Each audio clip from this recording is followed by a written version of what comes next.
Agrocampus Radio, Ciencia, Agro y Sociedad. El espacio institucional de la Facultad de Ciencias Agrarias que busca aportar a la discusión sobre territorios rurales, ruralidad y producción agraria. Conduce Vicedecanatura Académica de Facultad.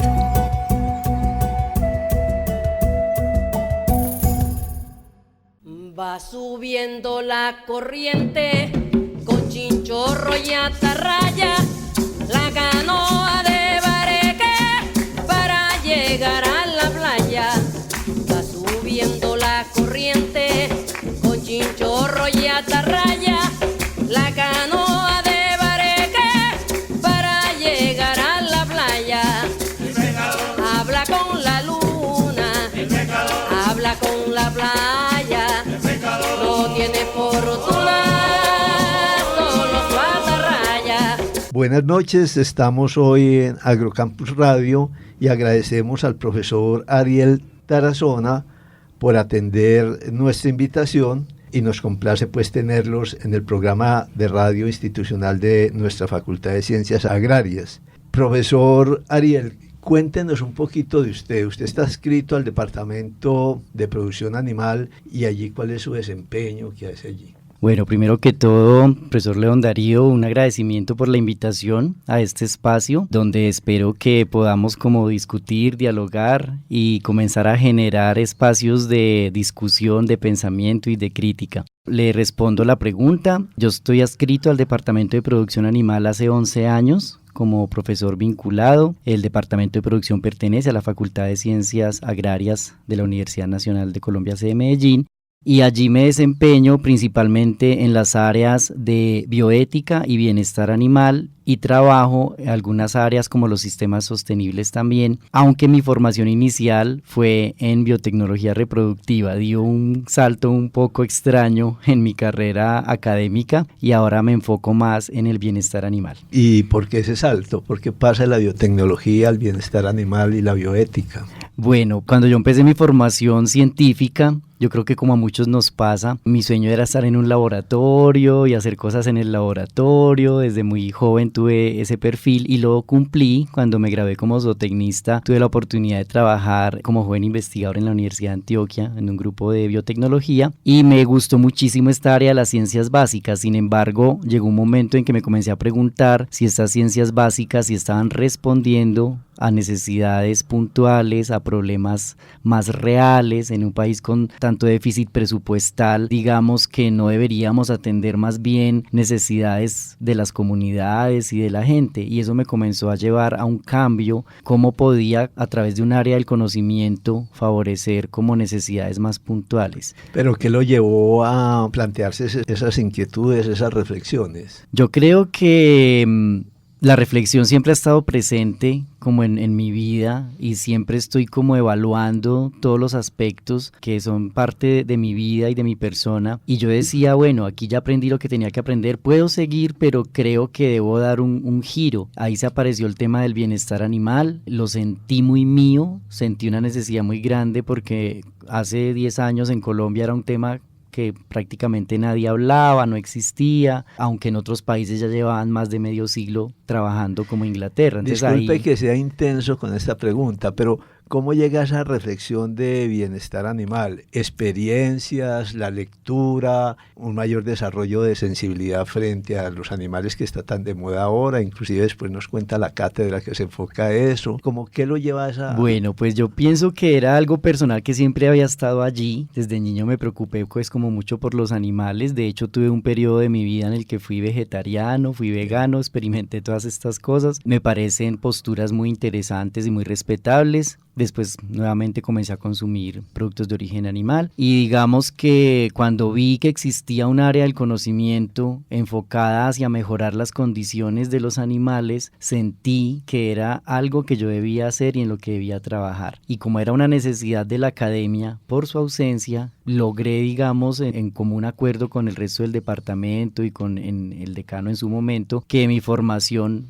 siguiente, que era el doctorado, fuera en esa área. Entonces fue como abrir abrir una puerta nueva, abrir un área del conocimiento nuevo para nuestro país, para nuestra universidad, y 10 años después tenemos no solamente una, sino varias asignaturas de pregrado y de posgrado, tenemos una línea de investigación, tenemos publicaciones y tenemos un reconocimiento. Entonces veo que fue una decisión muy acertada pensar en el bienestar animal y actualmente enfocarlo no solamente hacia el animal, sino hacia el ser humano, hacia el ambiente, hacia el planeta. Porque uno siempre piensa que estas áreas como la agroecología, bienestar animal, pues no es solo que lo piense, es así. Tienen mucha resistencia en programas curriculares y en las facultades de ciencias agrarias, tan tradicionales como la nuestra, que estamos aquí desde principios del siglo pasado. Entonces fue una transición o una apertura que hubo en el Departamento de Ciencias Animales, o fue muy difícil lograr posicionar.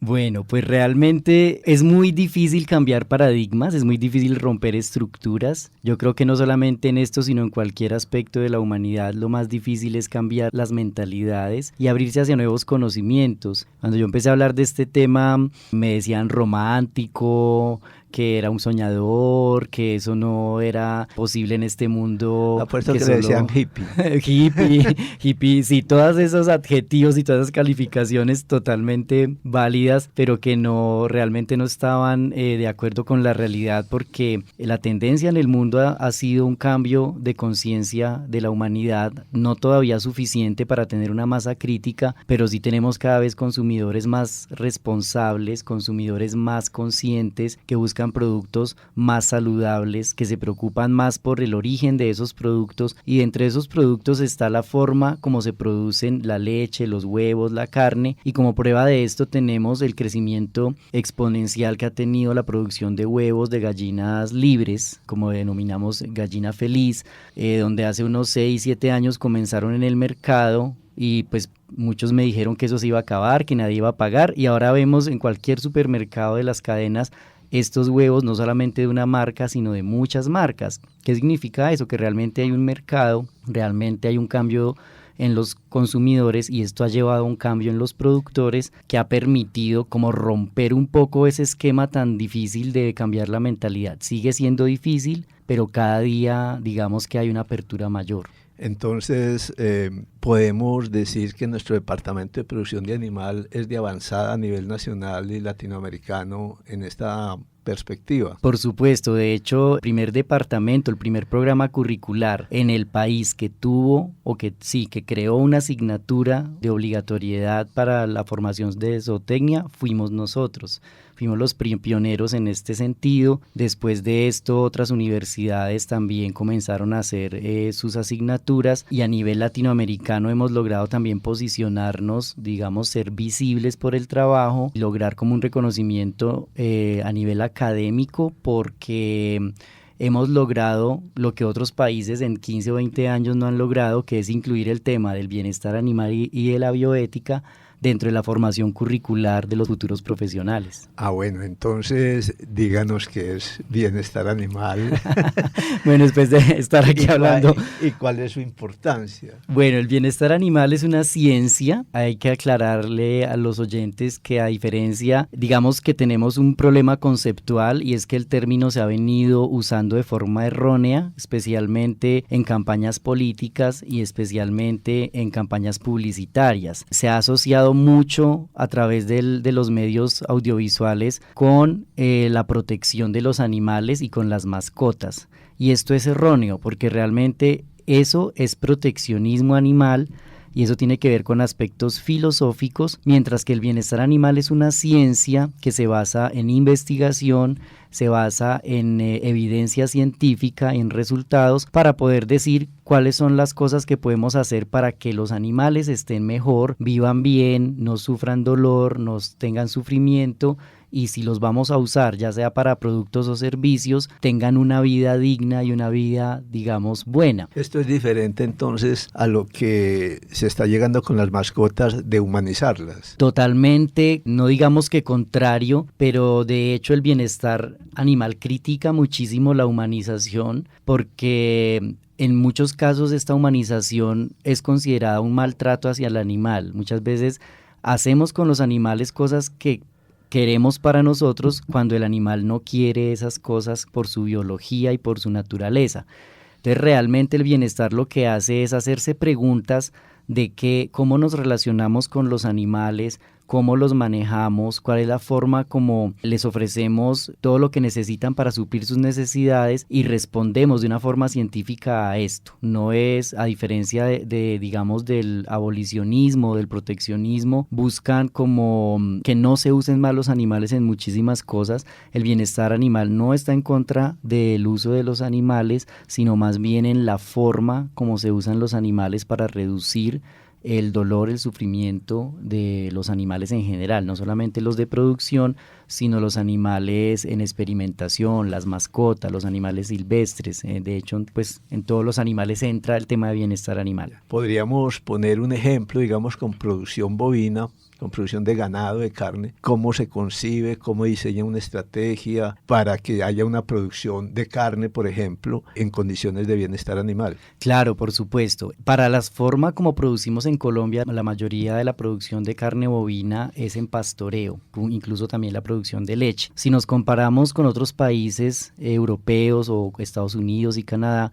la mayoría de su producción es en estabulación, animales que están encerrados, que no caminan, no pastorean, no tienen acceso como al aire libre comparativamente con nosotros. Eso ya nos da una ventaja a nosotros en términos de bienestar en algunos aspectos.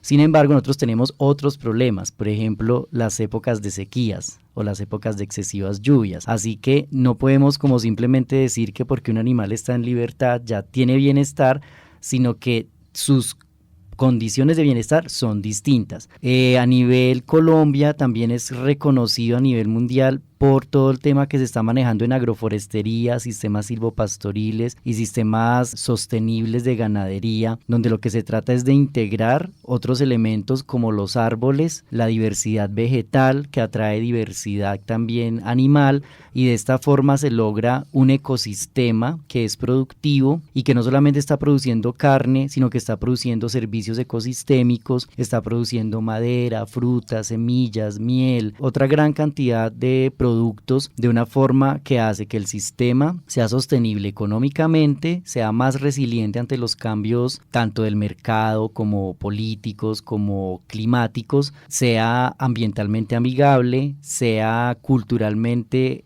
digamos, adaptado también a las regiones, a las personas, y finalmente que ofrezca unos altos índices de bienestar animal para los animales que están allí. Bueno, usted nos dijo ahorita, iniciando, de que el bienestar animal era una ciencia, ¿cierto? Que se investiga y eso. En estos ejemplos que usted nos pone, ¿cómo sabemos que en realidad los animales sí están en condiciones de bienestar, que se sienten bien y que no es solo una cuestión ambiental? Claro, si yo tengo los sistemas que usted dice, silvopastoriles, áreas enrastrojadas donde los animales pueden entrar y ver otras fuentes de alimentación, uno dice ambientalmente está muy bien. Pero como usted nos decía que esto es una ciencia que se mide, se determina, se cuantifica, el bienestar animal, ¿cómo se hace eso entonces de saber que efectivamente el animal está bien? Bueno, esta es una pregunta muy interesante porque otra de las condiciones que inicialmente ocurría, que todavía ocurre cuando decimos los del grupo que trabajamos con bienestar o con comportamiento animal, es que creen que eso es muy fácil y que es ir a mirar el animal y ver si está bien o mal y ya. Y resulta que no, resulta que debido a que necesitamos evidencia de robusta y de evidencia clara científicamente, hay una gran cantidad de metodologías donde se evalúa los aspectos físicos del animal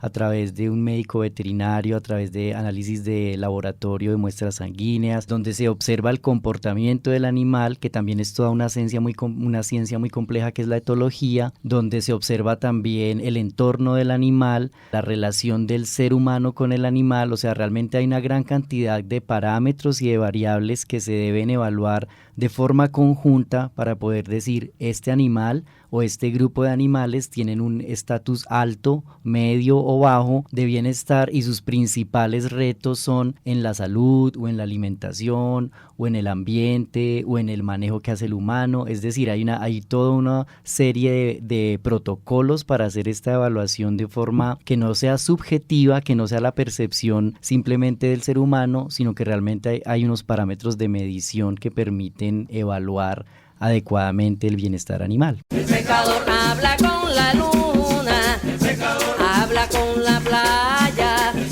no tiene fortuna, solo su atarraya. Por ejemplo, en la producción vegetal agroecológica, porque pues tú lo que hacen allí también es parte de la agroecología, ¿no? Pero aquí en la producción vegetal y también animal se determina cuando los huevos, por ejemplo, son producidos con mucho concentrado versus aquellos que reciben maíz, etcétera. Y es fácil porque cuando uno quiebra el huevo para hacer algo, aquellos producidos convencionalmente con animales encerrados y todo eso, tienen la densidad, la consistencia y los niveles de proteína son claros. Eso, para decirlo vulgarmente, es como una baba. En cambio, cuando tiene estos huevos producidos bajo esas condiciones de gallinas libres y todo esto, cuando uno abre el huevo es más pastoso, más concentrado, etcétera. También podemos hablar del tomate. Un tomate producido con fertilizantes químicos es bastante líquido, se deteriora muy fácil. En cambio, un tomate con abono orgánico es un tomate más pastoso, más consistente, ¿cierto? Y esas son medidas organolépticas que se pueden medir. Aquí, en esta producción con bienestar animal, ¿hay algún valor de esos que uno podría llamar valor agregado, o en la carne o en la leche, que es medible, cuantificable y también que organolépticamente se reconozca? Sí, por supuesto. De hecho, una de las razones por las cuales el tema de bienestar ha crecido, es cada vez más importante, reconocido por entidades como la Organización Internacional de la Salud Animal, como la FAO, es porque hay una relación muy directa entre los mayores índices de bienestar y la calidad y cantidad de los productos. La carne, para poner un ejemplo, que es de animales que viene con bienestar, es una carne de mucha mejor calidad, con menos pérdidas, que se produce en menor tiempo, que tiene más terneza. O sea, realmente hay todas unas condiciones económicas involucradas dentro del tema de bienestar. Las pérdidas durante los malos manejos en el transporte, por ejemplo, en el beneficio de los animales son altísimas. Cuando se calculan los grandes volúmenes que se usan en el país, son miles de toneladas que, al traducirlo a dinero, son millones de pesos y millones incluso de dólares que se pierden anualmente por malos manejos, por maltrato, por ausencia de bienestar. Entonces, el bienestar animal cobra un papel donde las agremiaciones ya comienzan a ver que tienen un beneficio. Hay varias agremiaciones en Colombia de diferentes sistemas de producción que ya están hablando de bienestar. Ya hay empresas farmacéuticas de medicina veterinaria que están hablando de bienestar. Ya el consumidor comienza a entender que puede elegir entre los productos que tienen o no tienen bienestar, y esto es un valor agregado que, aunque en Colombia hasta ahora estamos incursionando con las certificaciones, en otros países ya hay un etiquetado claro de cuando un producto es de animales con bienestar, o es orgánico, o no usa medicamentos. Hay un montón de atributos, y el bienestar es uno de estos atributos que se buscan en los consumidores más exigentes. Para poner un ejemplo, la Unión Europea, que Uruguay exporta gran cantidad de carne allí, tienen unas exigencias no solamente organolépticas, sino también de bienestar. Así que si queremos comenzar a incursionar en otros mercados, tenemos que empezar a pensar en bienestar animal en nuestros sistemas de producción. Sí, y está puesto lo que decías ahorita en cuanto a las contribuciones a disminuir los gases invernadero. Además está pues que al hacer sistemas de pastoreo que incluyen árboles, y contribuye también a la captura de CO2, pero no es fácil, ¿cierto? Porque esto implica como tener la producción en otro concepto. Obviamente se va a disminuir el número de animales por unidad de área, y esto atenta contra la productividad. Bueno, te estoy planteando como las discusiones que uno tiene cuando está con gremios o productores convencionales. Bueno, pues realmente esa es como una creencia muy popular, pero en algunos sistemas de producción ocurre todo lo contrario. Digamos que para algunos sistemas intensivos como la porcicultura, la avicultura, es real que la unidad de área, digamos, se necesita más área por animales, y esto disminuye la densidad, pero en otros sistemas como el de ganadería nuestra ocurre todo lo contrario. Cuando se hacen sistemas sostenibles, sistemas con mayor diversidad, se concentra la producción. Para poner un ejemplo, en Colombia se necesita más de 1 hectárea por animal en la ganadería convencional, y con estos sistemas se pueden lograr hasta tener 4 a 5 animales en la misma hectárea, o sea, estamos multiplicando, haciendo mucho más eficiente animales que ganan mucho mayor peso en estos sistemas.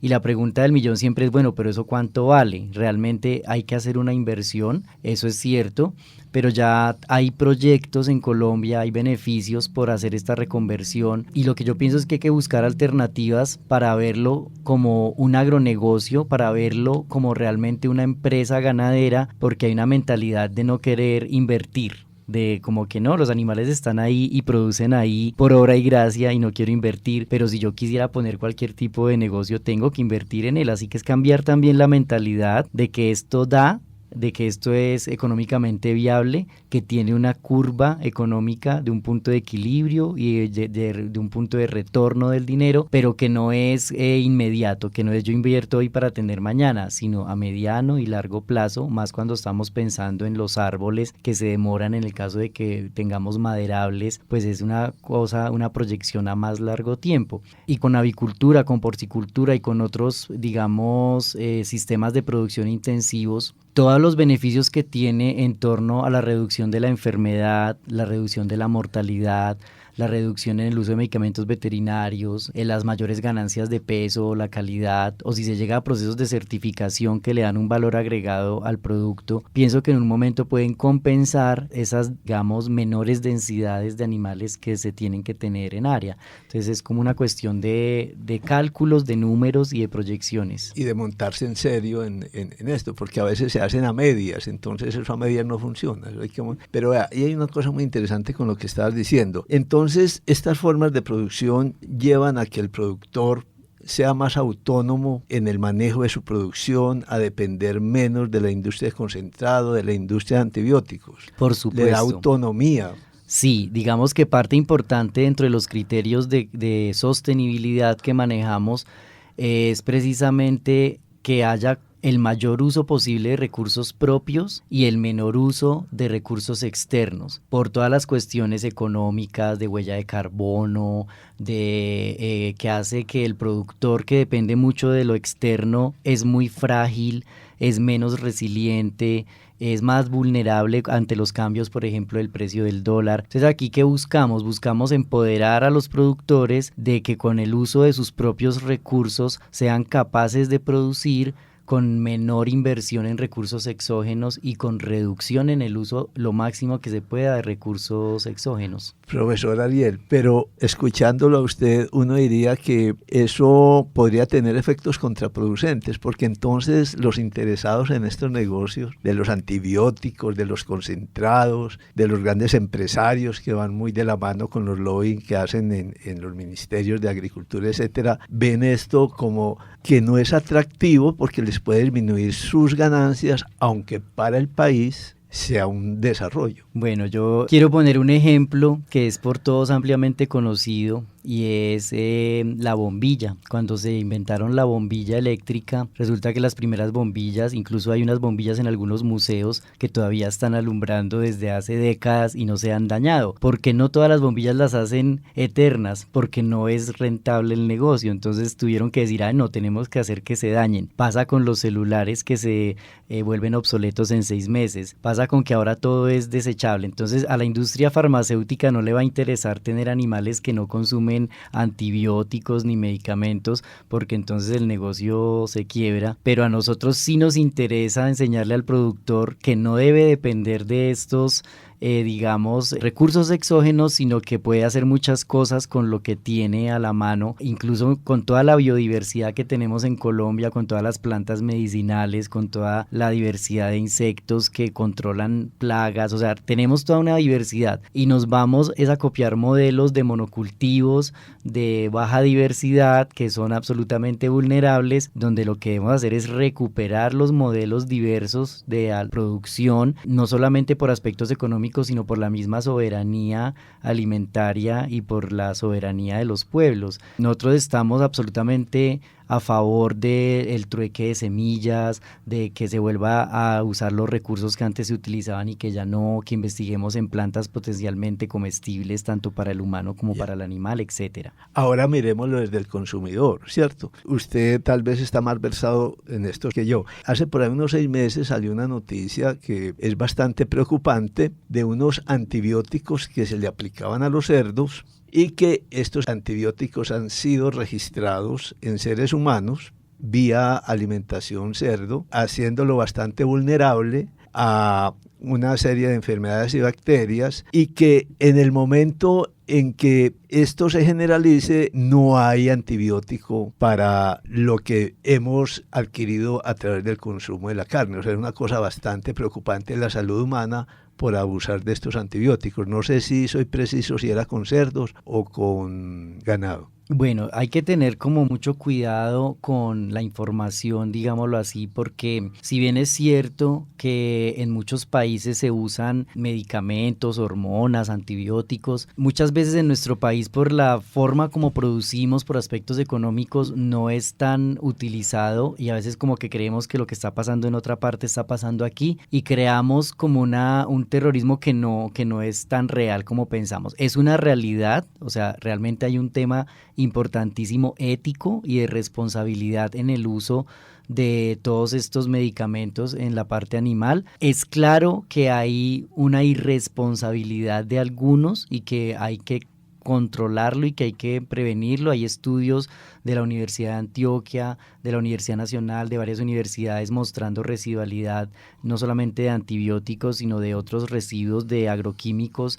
en productos de origen animal que prenden las alarmas de qué tanto como consumidores debemos tener cuidado con lo que consumimos. En la cátedra agraria el año pasado estuvo una profesora invitada de la CE Bogotá, la profesora Marta Cecilia Suárez, en una conferencia muy interesante que por cierto está en mi perfil de Facebook si alguien la quiere ver, que habla de todas las cosas que no sabemos sobre lo que comemos por el desconocimiento como consumidores. O sea, tenemos que ser más responsables de saber el origen de lo que comemos, qué contiene, porque en el mundo actual como que nos engañan muy fácilmente. O sea, nos ponen una cosa en la etiqueta que no es, o nos venden un producto que no es lo que nos están diciendo, y en esto hay que tener muchísimo cuidado porque estamos hablando de temas de salud pública, de salud humana, de consecuencias a largo plazo por el consumo de residuos de metales pesados, de agroquímicos, etcétera. Entonces realmente creo que es una cuestión de educación del consumidor y de que las normatividades se cumplan más a cabalidad, de que haya más controles en el uso de todos estos medicamentos, pesticidas, agroquímicos y demás, porque las consecuencias ya las estamos viendo y las vamos a seguir viendo a futuro si no hacemos algo para reducir todo este uso de venenos. Muy bien, o sea que lo de bienestar animal, pues sí, claro, hay que tener esa sensibilidad, respetar todas formas de vida, tratar bien toda forma de vida, pues eso debería ser un mandato ético simplemente por ser parte de este planeta y de compartirlo con otras especies de vida. Pero el bienestar animal también tiene consecuencias sobre nosotros, por lo que acabas de decir, la salud, qué nos comemos. Hasta aquí el primer programa con el profesor Ariel Tarazona. Continuaremos este tema en nuestra próxima emisión. Regresan los pescadores con su carga para vender al puerto de sus amores, donde tienen su querer. Regresan los pescadores con su carga para vender al puerto de sus amores, donde tienen su querer.